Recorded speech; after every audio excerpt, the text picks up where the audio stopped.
guess who's sick right now? You know who else was sick a lot of the time? Western Europe during the Middle Ages because of the plague. I started doing my eye makeup this morning and it took like half an hour and then it looked bad, so I took it all off and I just kind of gave up. Which basically gives you an idea of how my day's going. Today we're going to talk about the Huns, and more specifically Attila the Hun. To give you some historical context, this is about right when Rome started to be not a thing anymore. The Roman Empire is pretty weak at this point, mostly because their economy is like crap, their military is crap, they keep having barbarian tribes like invade them and attack them and just immigrate into Rome, and the Romans don't like that. The Huns are one of these barbaric tribes, and they come from an area in Asia called the Northern Asian Steppe, which is kind of near Mongolia. I don't know why it's called the Northern Asian Steppe, because there's only one Asian steppe, and are there other steppes? We don't know if there are other even steppes in the world, but it's in North Asia, so they call it the Northern Asian Steppe. I don't make the rules. What the Huns do is they drive the other barbarian tribes further into the Roman Empire, and they kind of caused the collapse of Rome because of that. But mainly these barbarian tribes were so scared of the Huns, because the Huns didn't really like to attack people. They just like to scare the crap out of them and then take their stuff. The Huns would wrap their heads in bandages and stuff and make their skulls grow upward and like stick up, which probably looked pretty freaky. So, you know, that probably would scare the crap out of people. If you've never seen someone with a cone-shaped skull before, you know, you'd probably be a little bit scared. When they did have to attack, they were a cavalry people, which means they mostly rode horses, and they also were archers, mainly. They didn't know anything about fighting on foot. In fact, it was seen as kind of a bad thing if you knew how to fight on foot, because it means you didn't appreciate your horse enough. The Huns had a lot of inventions that the Europeans took an embarrassingly long time to figure out. They invented the reflex bow, which is like the easier pulling bow. It's like bent all weird and stuff, and it's just easier than like the single bow. They also invented the saddle that braced you in the front and the back, so you could turn around in your horse without falling off. And they also, this is the most embarrassing one that Europe hadn't figured out yet, was the stirrup. And if you don't know what a stirrup is, although I hope you do, it's the thing that you use to put your foot on the side of the horse. It goes under the saddle so you can stick your foot in it and you won't fall off, and you don't have to clench your thighs to try to stay on your horse. And can you imagine one of these people coming after you in this horse, and you're like falling off your horse every 2 seconds, and these like people with these cone skulls are chasing you on horseback with, somehow they're firing bows faster than you are, and they can turn around in their saddle and stand up on their horse and fire at you. You'd run away and be really, really freaking scared. They go around the Roman Empire for a while, you know, striking fear into the hearts of pretty much everyone they meet. Attila the Hun and his brother, who I will get to in a moment, are born into the royal family of the Huns. And the two of them together come to power because they signed this treaty that means they can both rule as like king of the Huns. Okay. These two come to power because their uncle dies, and this uncle's name is Rugila or Rugula. I say Rugula because that's how the video we watched in class pronounced it, and it sounded like arugula and made me laugh. Attila and his brother come to power. Now, Attila's brother's name is Bleda Dragomir, which is basically the most badass name of all time, if you ask me. Like, it's pretty cool. And next to that, Attila sounds like boring as heck. Like, okay, it's Bleda Dragomir and Attila. So they share power and go around, you know, the Roman Empire some more. This is all the Huns do, apparently. And then eventually Bleda Dragomir is killed, or dies, or something. Most historians think that Attila had him killed or killed him himself, so he could be the only king of the Huns. But either way, Bleda's dead. You think Attila would have at least taken the Dragomir part of the name? Like, Attila Dragomir sounds better than, like, just Attila the Hun.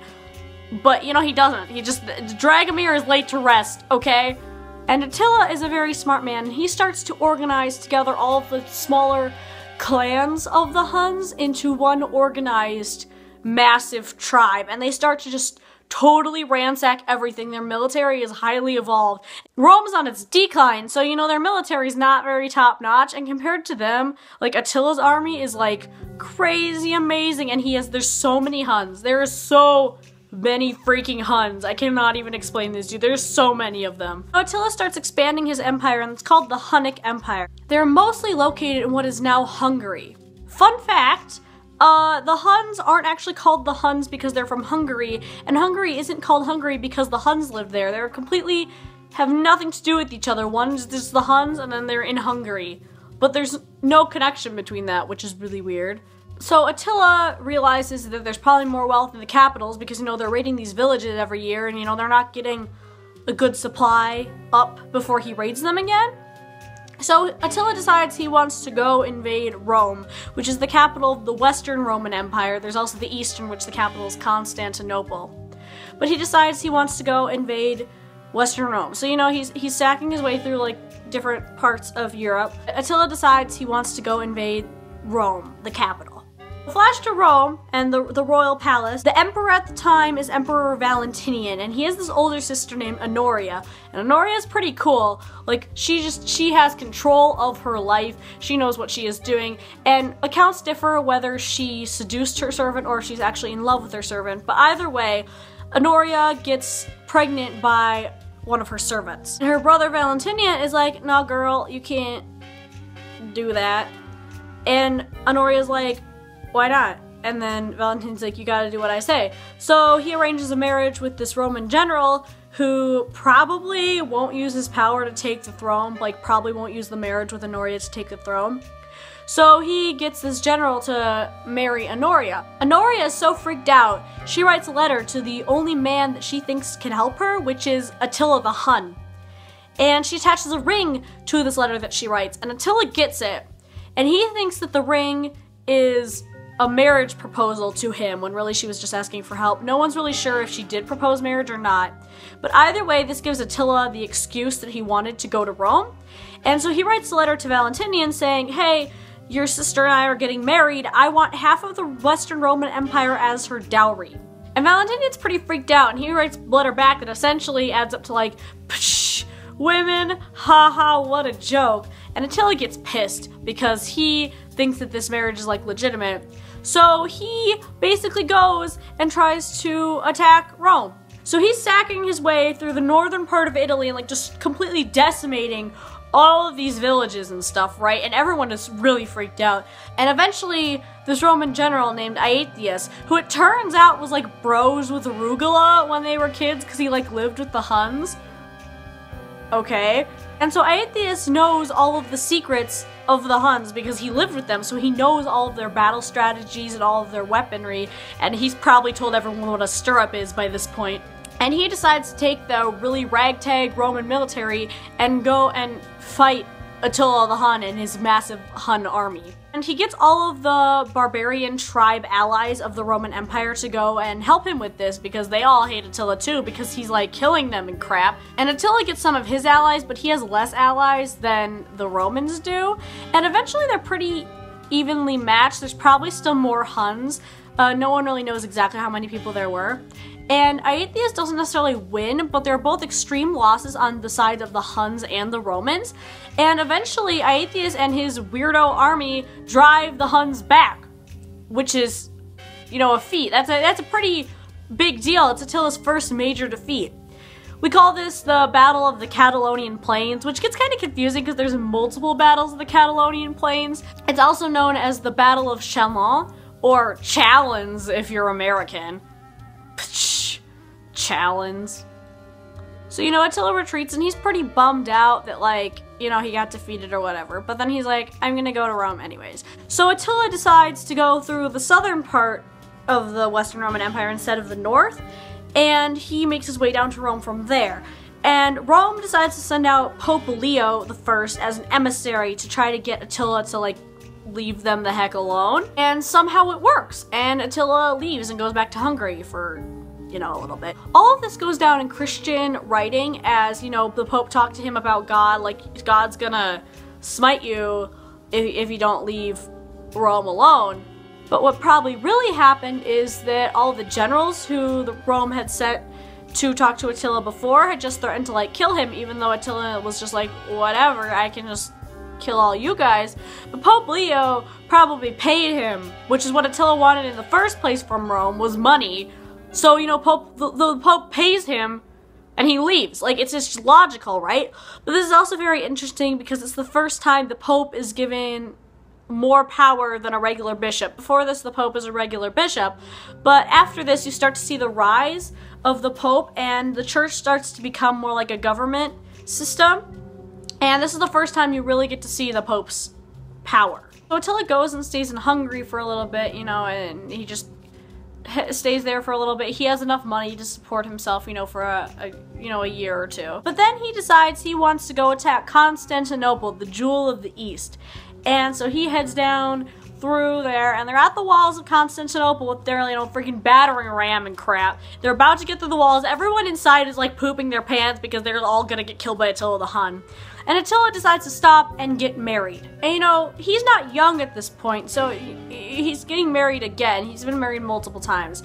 And no one knows this weird celebration kind of thing. Probably, you know, whatever. Anyway, Attila decides to get married, and he gets married to a Germanic princess. No one knows what tribe she was from, actually, and we don't know if it was one of the Hun's already allies or from another tribe and it was just solidifying their alliance. We don't know. We just know that he married a princess of one of the Germanic tribes. So the story goes that, you know, he had his, like, essential bachelor's party, and, like, you know, they drank a bunch of alcohol and stuff, and he goes to bed with his wife, and they find him the next morning in a pool of his own blood and vomit. All the theories about his death range from, you know, he had a weird nosebleed and choked on his own vomit when he puked it up, like lots of, you know, like the frat boy way, to like he had a weird blood problem and his liver exploded or something. I'm not a medical person, so I never really follow that theory. Or the conspiracy theory, which is that the Germanic princess poisoned him on their wedding night. Even if it is the last one, I still always say that Attila the Hun just partied too hard, and he partied to death, because this guy was like old at this point. He was drinking way too much alcohol, and he was too smart that even if there was a conspiracy theory and if he had been sober, that he would have figured out this princess was gonna poison him or something, because he was a smart guy. He knew what he was doing. He was very strategic. Which is why even if the conspiracy theory is true, he still essentially died from partying too hard, enough that his senses were dulled and he got assassinated. After Attila the Hun is dead, you know, the Hun Empire, which was humongous, it just started to dwindle, and everyone started to become more clannish again and break off into their separate little tribes. And the empire just kind of, it never really fell. It just split up, and, you know, everything went back to normal. But Rome was severely affected, the entire Roman Empire, Eastern and Western. And after this, the Roman Empire pretty much just collapses. The Eastern half did go on to flourish, though, which was the Byzantine Empire, which went until the 1400s, and then it was finally defeated by the Ottoman Empire. And that's Attila the Hun. That's the life story of the Hun named Attila. Cool times. Partier. Swag. If you have any ideas for a video that I should make, whether it be #historytime or just another video, put it in the comments below. Yeah, like, fave, subscribe. Do people still say that on YouTube anymore? Do people even say that anymore? I don't even know. Okay, whatever.